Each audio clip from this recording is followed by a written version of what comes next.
Abacus clap clap, happy clap clap, Satsuki Abacus School. Hello. I'm Daruma from the Satsuki Abacus School. Let's enjoy learning the abacus together today. In this lesson, we'll learn the technique of carrying over the number 6. Let's dive right into the video to start learning.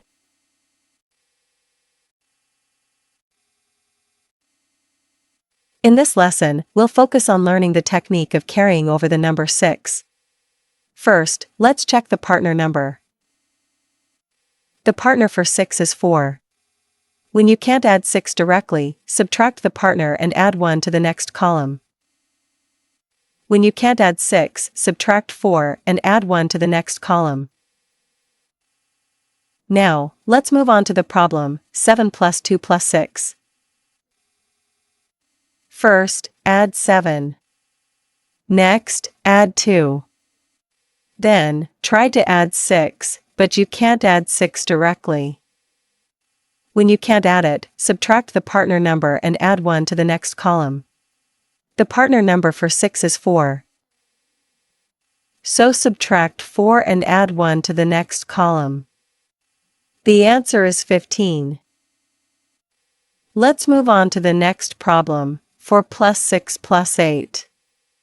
First, add 4. Next, add 6, but you can't add 6 directly. When you can't add it, subtract the partner number and add 1 to the next column. The partner for 6 is 4. So subtract 4 and add 1 to the next column. Finally, add 8. The answer is 18.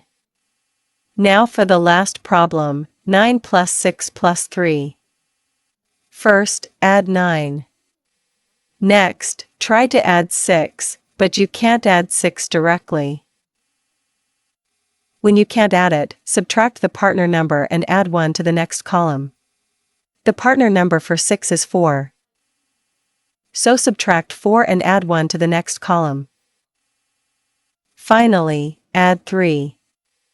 The answer is 18. When you can't add directly, subtract the partner number and add 1 to the next column. When you can't add 6 directly, subtract 4 and add 1 to the next column. Now, let's move on to some practice problems. How was it? In abacus learning, repetitive practice is important. Practice until you get it with your fingers. See you in the next video.